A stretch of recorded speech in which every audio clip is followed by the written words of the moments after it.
नमस्कार। खबर ये है कि केंद्र सरकार ने इजाज़त दे दी है कि जो लोग जहाँ जहाँ फंसे हुए हैं मुख्तलिफ़ राज्यों में, अब वो अंतर्राज्यीय इंटरस्टेट सफ़र यात्रा भी कर सकते हैं। अभी तक ये इजाज़त नहीं थी। अब जो लोग फंसे हुए हैं वो सिर्फ माइग्रेंट लेबर्स नहीं हैं, वो सिर्फ प्रवासी मजदूर नहीं हैं, वो सिर्फ स्टूडेंट्स नहीं हैं जो कोटा में फंसे हुए हों या कहीं और फंसे हुए हों। इनमें हज़ारों की तादाद में ऐसे लोग भी हैं जो मुख्तलिफ अपने अपने शहरों से आए थे किसी काम के लिए या मिलने के लिए। अचानक 4 घंटे के नोटिस पे लॉकडाउन हुआ और वो बेचारे उन्हीं शहरों में रह गए हैं। अब ये भी दूर दराज इलाकों से आए हैं, इनके लिए क्या इंतज़ाम है, इस पर हम बाद में चर्चा करेंगे। फ़िलहाल एक सवाल जो हम ये उठाना चाह रहे हैं कि 3 मई को लॉकडाउन ख़त्म होने जा रहा है, या ऐसा कहा गया था 3 मई तक बढ़ाया गया था।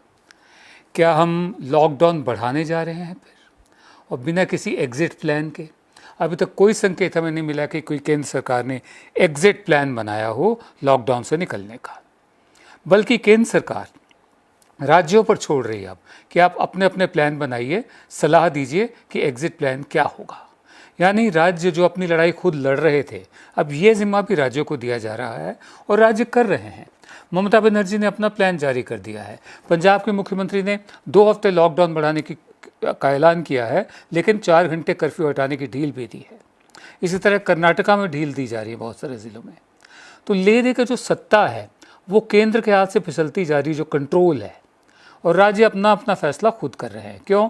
लड़ाई भी वो अपनी अपनी खुद कर रहे हैं। मैं कुछ बातें कहना चाहता हूँ। फाइनली क्या होगा, आखिर में क्या होगा?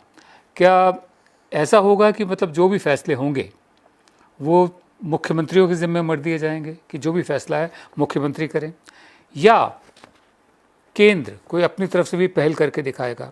क्या ये जो हमारा संघीय ढांचा है ये बाय डिफ़ॉल्ट लागू हो रहा है? फेडरलिज्म, ऑटोनॉमी जो होती है, खुद मुख्तारी जो होती है, अगर जैसा कि प्रधान सेवक ने कहा है कि जोन आप खुद तय करें कि ग्रीन जोन कौन सा है, ऑरेंज जोन कौन सा है, रेड जोन कौन सा है, अगर ये जोन अपना अपना रंग बदलते हैं कि जो आज ग्रीन है कल को ऑरेंज हो जाता है, जो कल लाल था, रेड था, वो ऑरेंज हो जाता है या ग्रीन हो जाता है, तो जो लोकल एसडीएम है क्या फैसले वही करेगा, या वो केंद्र सरकार की तरफ देखेगा या अपनी राज्य सरकार की तरफ देखेगा? कोई क्लैरिटी नहीं है। इतना स्पष्ट है कि केंद्र सरकार के पास इस पूरी महामारी से निपटने के लिए कोई प्लान नहीं था, कोई तैयारी नहीं की गई थी। जो वक्त था तैयारी का, उसको बर्बाद कर दिया गया। कहने को कहा जा रहा है कि ये हो रहा है, वो हो रहा है, हम कोशिश कर रहे हैं। गृह मंत्रालय और स्वास्थ्य मंत्रालय के प्रवक्ता रोज़ आकर ब्रीफिंग दे देते हैं, लेकिन जो हकीकत है वो ये है जो हम सबके सामने है। अब मैं कुछ और भी कहना चाहता हूँ कि अगर हम देखें कि श्रेय लेने की होड़ तो मची हुई है कि एक सुपर हीरो, एक रैम्बो लगा हुआ है पूरे देश को इस महामारी से निकालने के लिए, लेकिन योगदान क्या रहा है? घंटे घड़ियाल थाली बजाओ और उसके बाद गलियों में आकर नाच गाना करो, गरबा करो, या फिर दिए जलाओ, मोमबत्तियाँ जलाओ, टॉर्च जलाओ, और उसके बाद फिर बम पटाखे फोड़ो, सोशल डिस्टेंसिंग की बिल्कुल परवाह ना करो।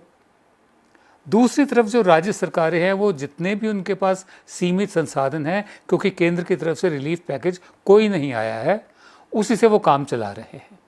पंजाब ने फैसला किया है, कैप्टन अमरिंदर सिंह ने, उन्होंने दरख्वास्त की डॉक्टर मनमोहन सिंह से और मोंटेक सिंह आहलूवालिया से कि आप हमारी मदद कीजिए, और वो दोनों मान भी गए हैं। देखते हैं पंजाब का क्या होता है। महाराष्ट्र में उठापटक का दौर जारी है कि क्या उद्धव ठाकरे मुख्यमंत्री बने भी रह पाएंगे या नहीं, क्योंकि 6 महीने के भीतर भीतर उनको इलेक्ट होकर या तो चुनकर आना है या नॉमिनेट होकर आना है। अब नॉमिनेट करना गवर्नर के हाथ में। यहाँ पर भी ऐसे मौके पर भी राजनीति चल रही है। उद्धव ठाकरे ने प्रधान सेवक से कहा है कि ऐसे मौके पर जब एक राष्ट्रीय संकट हो, किसी चुनी हुई सरकार को इस तरह से डिस्टेबलाइज नहीं करना चाहिए जैसे मध्य प्रदेश में किया गया था। बहरहाल देखना बाकी है। भारतीय जो हमारे राज्य हैं इस वक्त बहुत बुरी हालत से गुजर रहे हैं जहाँ तक पैसे की बात है, और उन्होंने सेंटर से कहा है कि एक सेपरेट फंड बनाएं जिसमें उनको पैसे दिए जा सकें। उसके अलावा जो फिस्कल डेफिसिट उनकी लिमिट है वो बढ़ती जा रही है, ठीक है, और वो चाहते हैं कि केंद्र सरकार पैसा तो दे, या जो उनका ड्यू है, बकाया है, वो पैसा तो दे। जैसे जीएसटी बकाया है, राहत का पैकेज, रिलीफ की बात और बात की बात है, ठीक है। 31 मार्च को एक स्टडी हुई, ये स्टेट बैंक ऑफ इंडिया ने करी थी स्टडी। उनका ये कहना है, स्टेट बैंक ऑफ इंडिया के ये कहना है कि जो राज्य हैं वो पहले ही 30,000 करोड़ रुपया ज़्यादा खर्च कर चुके हैं। उसके अलावा एस्टिमेटेड हेल्थ एक्सपेंडिचर जो है, स्वास्थ्य सेवाओं पर जो एक खर्चा होने की उम्मीद है, वो GSDP का जो फाइनेंशियल 21 है वो 2% भी नहीं पार हो रहा है 19 राज्यों में। केरल अपने जो एम्प्लॉय है, सरकारी कर्मचारी, उनकी तनख्वाह में 25% की कटौती करने का ऐलान कर चुका है। कर्मचारी हाई कोर्ट चले गए, हाई कोर्ट ने उस पर स्टे दे दिया, केरल ने एक ऑर्डिनेंस निकाल दिया। यानी पुरानी कहावत मुझे याद आ रही है कि श्रेय तो लेना लीजिए, ठीक है, लेकिन काम जो है वो राज्य कर रहे हैं। धीरे धीरे धीरे धीरे अपनी जिम्मेदारी से हटकर सिर्फ श्रेय लेने की बात और है, बाकी सारा काम राज्य कर रहे हैं। पुरानी कहावत याद आ रही है कि सवारी जो है वो अपनी जान और अपने सामान की खुद हिफाजत करे। शुरुआत में मैंने जिक्र किया था कि केंद्र सरकार ने फैसला किया कि अब अंतर्राज्यीय इंटरस्टेट जो मूवमेंट है लोगों की, वो भी चालू की जाएगी। अमूमन इससे मतलब ये निकाला जा रहा है कि जो प्रवासी मज़दूर हैं, जो माइग्रेंट लेबर हैं, जो दूर दराज इलाकों से आए हैं, ख़ासकर उत्तर भारत के हिंदी भाषी इलाकों से आए हैं या बंगाल के कुछ इलाकों से आए हैं और दूर दूर गए हुए हैं, जहाँ पर जो लॉन्ग डिस्टेंस ट्रेन चलती हैं उनकी वजह से, उनके ज़रिए दूर दूर तक गए हुए हैं, वो घर वापस जाना चाह रहे हैं। लाखों की तादाद में पैदल लोग चल रहे हैं, जैसे द ग्रेट मार्च हो रहा हो, और उनको मतलब जो खाने की सुविधा है या स्वास्थ्य सुविधाएं हैं वो ना के बराबर है। कल्पना कीजिए, एक फिल्म आई थी 2 बीघा ज़मीन, विमल रॉय की ज़मीन थी। मतलब जब आप इन मज़दूरों का हाल देखते कि सर पर एक गठरी है या 2 थैले भरे हुए हैं, 2 बैग हैं, पीठ पे एक बैग है, कंधे पर बच्चा है, सर पर गठरी है, साथ में औरत है, उसके हाथ में भी 2 थैले हैं, ले देकर पूरी ज़िंदगी का हासिल 4 या 5 थैले जो वहाँ पर भी मुहैया नहीं थे जहाँ से ये लोग आए हैं, और फिर अटके हुए हैं इस वक्त। ना इनके खाने पीने का सही इंतज़ाम है, NGOs काम कर रही हैं, सो कर रही हैं। केंद्र सरकार ने कह दिया है कि अब अंतर्राज्यीय अलाउ किया जाएगा, लेकिन अंतर्राज्यीय जो है वो सिर्फ माइग्रेंट लेबर नहीं है, वो सिर्फ कोटा में फंसे हुए स्टूडेंट्स नहीं हैं, वो सिर्फ जगह जगह पर जो स्टूडेंट्स हैं, चाहे वो भोपाल हो, चाहे वो कहीं और हो, चाहे वो कश्मीर से आए हों, जगह जगह पर फंसे हुए स्टूडेंट्स नहीं हैं। हज़ारों की तादाद में ऐसे लोग भी हैं जो मीटिंग्स के लिए आए थे, जो कुछ मिलने जुलने आए थे और दूर दराज इलाकों से आए थे, फ़्लाइट से आए थे। ये उस तबके लोग भी हैं जो यहाँ पर फंसे हुए हैं। उनका क्या, हमें इंतज़ार रहेगा। उत्तर प्रदेश इस वक्त तैयारी कर रहा है, बहुत बड़ी उसने एक्सरसाइज ली है। हज़ारों की तादाद में बसें पिछले 2 हफ्ते में इकट्ठी की जा रही हैं। करीब 10 लाख उत्तर प्रदेश के निवासी, ज़्यादातर जिसमें मज़दूर हैं, उनको वापस लाना है। 25 मार्च से जो अटके हुए उनको वापस लाने के लिए जो राज्य जहाँ पर उत्तर प्रदेश के ये जो मज़दूर अटके हुए हैं वो हैं महाराष्ट्र, आंध्र प्रदेश, तेलंगाना, कर्नाटक, पंजाब, वेस्ट बंगाल, राजस्थान, गुजरात, मध्य प्रदेश, उत्तराखंड। योगी आदित्यनाथ ने मंगलवार से कहा है, हर डिस्ट्रिक्ट में कहा है, हर ज़िले वालों से कहा है, ज़िले की अथॉरिटी से, कि शेल्टर और क्वारंटीन सेंटर्स बनाएं जहां पर 15,000 से 25,000 लोग रह सकें। अब अमूमन ये क्वारंटीन सेंटर क्या है? स्कूलों की बिल्डिंग्स है गाँव के दूर दराज इलाकों में। बहुत जगह ऐसी रिपोर्ट्स भी आई हैं कि गाँव वाले ही अपने ही लोगों का स्वागत नहीं कर रहे हैं कि कहीं ये कोरोना से संक्रमित तो नहीं है, इन्फेक्टेड तो नहीं है। और स्कूलों की बिल्डिंगों में क्या है, कुछ गद्दे फेंक दिए जाते हैं। हम अभी वीडियोज़ चल रहे हैं आजकल, आपने देखा होगा, गेट बंद है क्वारंटीन का, क्वारंटीन की पूरी पोशाक पहनकर कर्मी आ रहे हैं। ये उत्तर प्रदेश की घटना है। पानी की बोतलें ऐसे फेंक रहे हैं, नज़दीक में नहीं जा रहे हैं, चाय रख के जा रहे हैं और गेट के अंदर से लोग निकाल रहे हैं। उसकी जांच के आदेश दे दिए गए हैं। कितनी जांच होंगी, कितने आदेश होंगे, एक्शन को होगा, हम नहीं जानते। बिहार के चीफ मिनिस्टर जो है नीतीश कुमार, उन्होंने दूसरी तरफ एकदम साफ इनकार कर दिया है कि ना वो उनके जो छात्र कोटा में फंसे हुए हैं या कहीं और जो उनकी लेबर है बहुत बड़ी तादाद में है, वहाँ के मजदूर बिहार के, उनको लाने के लिए वो कदम नहीं उठाएंगे। उन्होंने सीधा साधा ये कहा है, डिज़ास्टर मैनेजमेंट एक्ट का हवाला देते हुए उन्होंने कहा है कि डिज़ास्टर मैनेजमेंट एक्ट जो है वो इंटरस्टेट मूवमेंट ऑफ व्हीकल्स, अंतर्जातीय जो अंतर्देशीय जो आवाजाही है, आना जाना है, उसमें वो वाहनों का, गाड़ियों का और लोगों का मतलब रोक लगाता है, सिवाय मेडिकल इमरजेंसीज़ के लिए। इनका ये कहना है, मैं कोट कर रहा हूँ नीतीश कुमार को, if 5 people come on the road and make demands, then should the government buckle?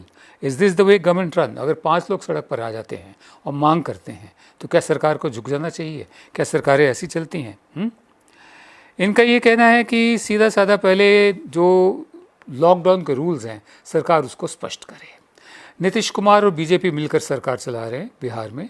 Bihar के मजदूर बहुत बड़ी तादाद में पूरे देश में हैं। नीतीश कुमार मना कर रहे हैं अपने मजदूरों को, अपने छात्रों को लाने के लिए। योगी आदित्यनाथ तैयारी कर रहे हैं लाने के लिए, यानी स्पष्ट पॉलिसी नहीं है। वही बात है कि राज्य अपने अपने इंतज़ाम खुद देख रहे हैं। श्रेय लेने के वक्त तीसरी दफ़े पता नहीं ना जाने क्या कोई नेशनल इवेंट क्रिएट कर दिया जाएगा। नीतीश कुमार का ये भी कहना है कि जो कोटा में स्टूडेंट्स हैं वो अमीर परिवारों से है, तो वो हैरान होते हैं कि उनको कौन सी तकलीफ होगी वहाँ पर। उनका कहना है, we are implementing this order in violation of this is illegal, but several states have taken the liberty to bring back students and migrants with impunity, so please have a uniform policy.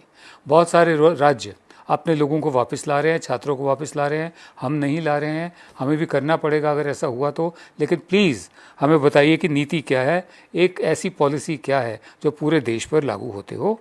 ये Bihar chief minister Nitish Kumar ने ऐसा माना जा रहा है कि प्रधान सेवक मोदी से कहा है। हम सिर्फ इतना कहेंगे कि जो वापस जाना चाह रहे हैं उनको जाने दिया जाए। ये मज़दूर हैं, बंधुआ मज़दूर नहीं हैं, ये वोटर हैं, ये भी बराबर के नागरिक हैं। लेकिन सही चेहरा हमारे समाज का सामने आ गया है कोरोना वायरस के ज़रिए कि एक तो जब भी ये लॉकडाउन उठेगा, जब भी ये बीमारी जाएगी, ये धर्मों के बीच का फासला बढ़ेगा, ठीक है, रिलीजियस डिस्टेंसिंग होगी, अमीर और गरीब के बीच का फासला बढ़ेगा, उनकी दुनिया अलग, औरों की हैसियत वालों की दुनिया अलग होगी। और तीसरे, जो सेंटर की अथॉरिटी है उसके पास संसाधन तो रहेंगे, अथॉरिटी कितनी रहेगी ये देखने वाली बात होगी। क्यों? क्योंकि राज्य जितने भी हैं अपनी अपनी लड़ाई खुद लड़ रहे हैं। ये एक तरह से हमारे संघीय ढांचे को दोबारा परिभाषित करने वाली बात हो रही है, redefining a federalism by default.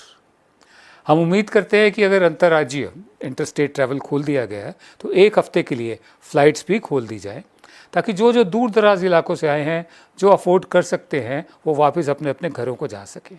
चाहे वो कॉन्फ्रेंसेस के लिए आए हों, चाहे वो मीटिंग्स के लिए आए हों, चाहे वो मिलने के लिए आए हों।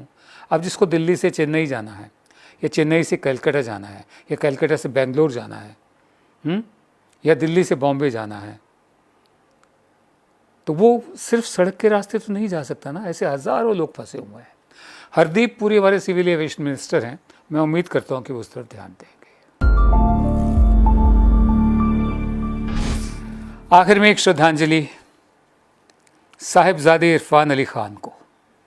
बहुत कम लोगों को मालूम है कि इरफान खान जो हमारी हिंदी फिल्मों के एक बेहतरीन एक्टर थे, जो आज नहीं रहे, उनका पूरा नाम साहिबजादे इरफान अली ख़ान।